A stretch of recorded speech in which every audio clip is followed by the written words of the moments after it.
जी नमस्कार साथियों, मैं विनोद और आप देख रहे हैं द स्टडी पॉइंट। फ्रेंड्स, आज की वीडियो में अपन डिस्कस करने वाले हैं राजस्थान यूनिवर्सिटी में जितने भी थर्ड सेमेस्टर के स्टूडेंट हैं बीए पार्ट सेकंड में, जिनके पब्लिक एडमिनिस्ट्रेशन जो आपका सब्जेक्ट है उसमें आपका पेपर लगने वाला है एडमिनिस्ट्रेटिव थ्योरी यानी प्रशासनिक सिद्धांत। जो आपका पेपर लगने वाला है उसका गेस्ट पेपर मैं लेकर आया हूं।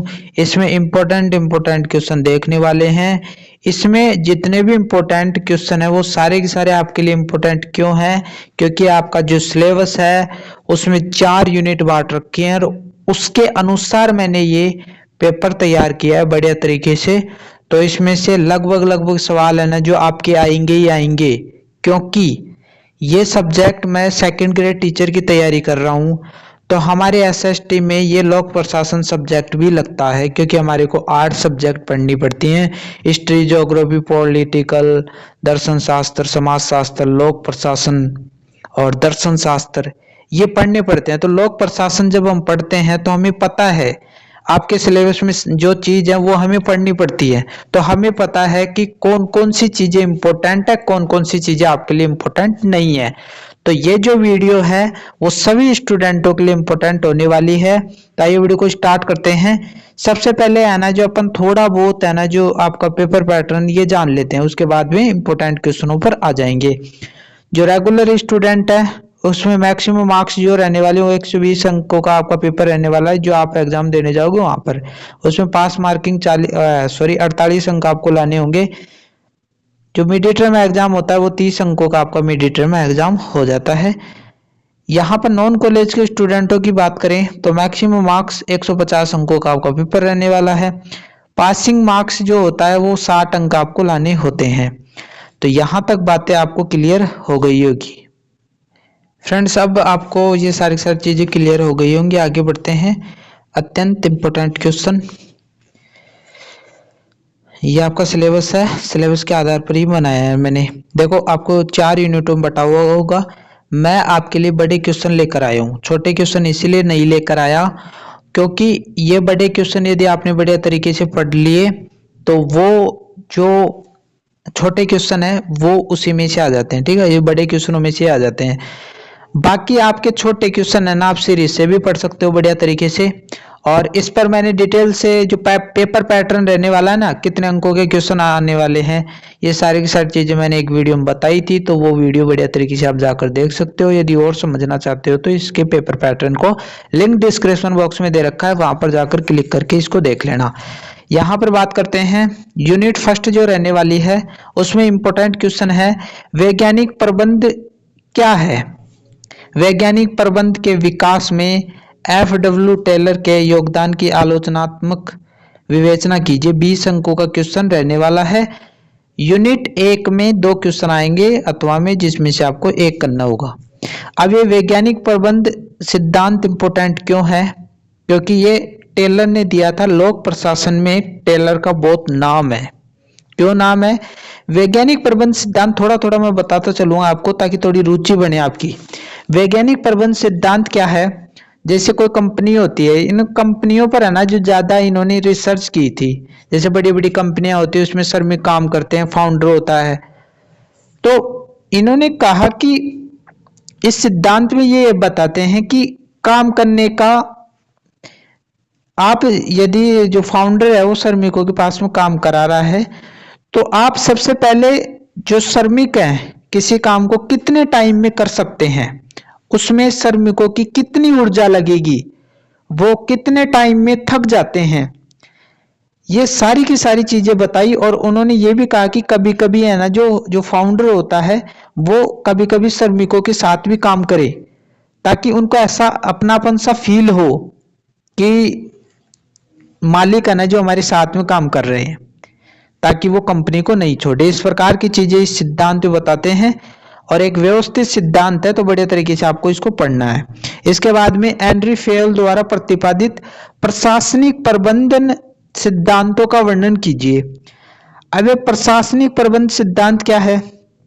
प्रशासन के क्षेत्र में एक मैनेजमेंट का जो कार्य होता है वो किस प्रकार किया जाए, इससे रिलेटेड जो एंड्री फेल है उसने टोटल कितने सिद्धांत बताए? 14 सिद्धांत बताए हैं। तो इसमें वो 14 है सिद्धांत है ना जो आ जाएंगे, लेकिन इंपॉर्टेंट उसमें मुख्य मुख्य है। पद सोपान सिद्धांत आ जाता है कि किस प्रकार एक संगठन जो होता है, जैसे संगठन क्या होता है, जैसे कोई कंपनी है मान लीजिए, तो उसमें फाउंडर और वो जो श्रमिक काम कर रहे हैं ना, जितने भी कंपनी में सारे के सारे श्रमिक काम करे, वो सारा का सारा संगठन है। और वो किस प्रकार काम करता है, कौन कौन सी पोस्ट होती हैं, किस प्रकार काम होता है उसमें, वो सारी की सारी चीजें इसमें आती हैं पद सोपान सिद्धांत में।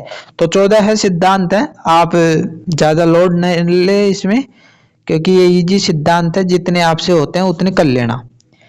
इसके बाद में एक ये और कर लेना, क्योंकि ये भी आ सकता है। लूथर गुलिक एवं उर्विक के प्रशासनिक प्रबंधन के सिद्धांतों को समझाइए। अब ये गुलिक जो था ना, उसने टोटल 10 सिद्धांत दिए थे, और ये उर्विक है ना, इसने टोटल 8 सिद्धांत दिए थे प्रशासन प्रबंधन के सिद्धांत के अंतर्गत। इसका एक फेमस सिद्धांत चलता है पोस्ट कोर्ब।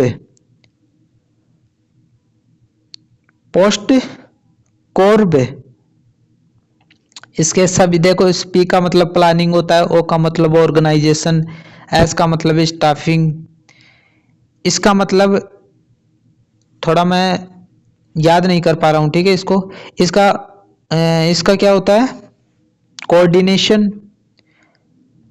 इन सारों के जैसे ये टोटल 8 बताए हैं ना इसने, प्रत्येक जो आपके पास में अक्षर है उसका एक अर्थ है। तो ये सिद्धांत गुलिक ने बताया था, तो इसमें ये सिद्धांत आप पढ़ोगे, और उर्विक ने बताया था। तो ये सारे के सारे इंपॉर्टेंट है। अब इसमें फर्स्ट यूनिट में हमने जो देखा वो ही इंपॉर्टेंट कैसे हैं आपको सिलेबस में मैं दिखा देता हूँ। ये मैंने हिंदी ट्रांसलेट कर दी थी, इसलिए मैं लाया हूँ ताकि आपको थोड़ा विश्वास बने। और ये जो प्रशासनिक विचारों का विकास और विभिन्न चरण जो है ना, इसमें क्या बताया जाएगा कि लोक प्रशासन जो सब्जेक्ट आया उसके कितने चरण थे, वो सारे के सारे चरण आपको पढ़ने पड़ेंगे। तो इससे रिलेटेड मैं क्वेश्चन नहीं लेकर आया हूं। यदि आपने पहले पढ़ रखा है तो इसको रिवाइज करके चले जाना, अन्यथा आपने नहीं पढ़ा है तो मैं जो बता रहा हूँ वही करना है आपको। इसमें देखो कौटिल्य और वुड्रो विल्सन के विचार, ये वुड्रो विल्सन वही है जो लोक प्रशासन का पिता माना जाता है, अमेरिका का राष्ट्रपति भी रहा था। यहां से मैंने वैज्ञानिक प्रबंध FW टेलर का सिद्धांत लिया है, ये वेरी इंपॉर्टेंट है जैसा कि मैंने बताया था। प्रशासनिक प्रबंधन सिद्धांत के अंतर्गत एनरी फेयोल, लूथर गुलिक और लिंडेल व उर्विक, तो इन्होंने क्या किया कि प्रमुख जो विद्वान है, एक प्रकार से लोक प्रशासन तो इंपॉर्टेंट है, इन्होंने प्रशासनिक प्रबंधन सिद्धांत के अंतर्गत बहुत सारे सिद्धांत दिए जैसा कि मैंने बताया था। तो हमने है ना जो फर्स्ट यूनिट में देख लिया, ये इसमें से है ना जो 2 क्वेश्चन आएंगे, एक करना होगा आपको। ओके, आगे चलते हैं। दूसरी जो यूनिट आप देख रहे हो प्रश्न 3, एल्टन मेयो द्वारा प्रतिपादित मानव प्रबंध सिद्धांत को समझाइए। 20 अंकों का क्वेश्चन है, इंपॉर्टेंट है, वेरी इंपॉर्टेंट है ये क्वेश्चन। क्यों इंपॉर्टेंट है? क्योंकि इसमें क्या बताया उन्होंने, जैसे बहुत सारे विद्वान है ना जो इससे पहले क्या कर रहे थे कि संगठन किस प्रकार कार्य करे, फाउंडर किस प्रकार आदेश दे श्रमिकों को, इसके बारे में बता रहे थे।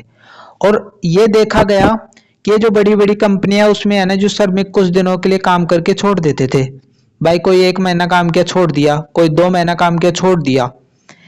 तो इससे जो फाउंडर थे, जो संस्थापक थे, कंपनी के मालिक थे, वो परेशान हो गए कि यार ये क्या हो रहा है और काम क्यों छोड़ रहे हैं, ऐसे तो कंपनी चलेगी ही नहीं। उसके बाद में जो एल्टन मेयो था उसको बुलाया गया, इन मालिकों ने, जो कंपनी के फाउंडर थे उन्होंने बुलाया कि ऐसी ऐसी समस्या है, आप इसका समाधान करो। उसके बाद में एल्टन मेयो ने क्या किया कि बहुत सारी कंपनियों में है ना जो प्रयोग किए, जिसमें आप आर्थोन प्रयोग भी पढ़ते हो, फिलाडेल्फिया मिल में जो उन्होंने प्रयोग किया था पहला, वो भी आप पढ़ते हो।